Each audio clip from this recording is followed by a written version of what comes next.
आपल्या वडील असतात गावाकडे, कालांतराने नातं होतात, परंतु त्या नातवाचं त्या आजीचं नातं त्या ठिकाणी टिकत नाही. म्हणजे आजींना नातव अनोळखी असतात आणि त्या नातवांना आजी अनोळखी असते. हे असे नाते होत चाललेले आहेत आजकाल.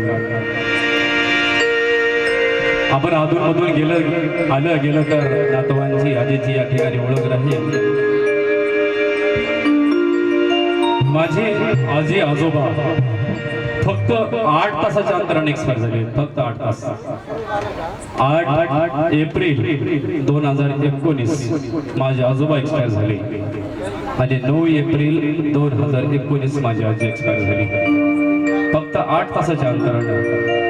आणि काय मला कधी असं वाटायचं की हे जोपर्यंत चाललंय ह्यांचा गाडा तोपर्यंत जाणार आहे. माझ्या मनाला असं वाटायचं कधीतरी, म्हणजे नेहमीच वाटत होतं की ज्या दिवशी आपल्यापैकी एखादं पान गळलं जाईल तर निश्चित दुसरे पान त्या ठिकाणी जास्त वेळ राहणार नाही, असं माझ्या मनाला वाटायचं. पण मी कुणाला सांगितलं नाही, ते माझ्या मनातच ठेवलं मी ते.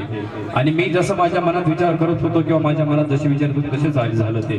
फक्त 8 तासाच्या अंतराने अगोदर आजोबा गेले आणि नंतर आजी गेली. असं होतं. माझी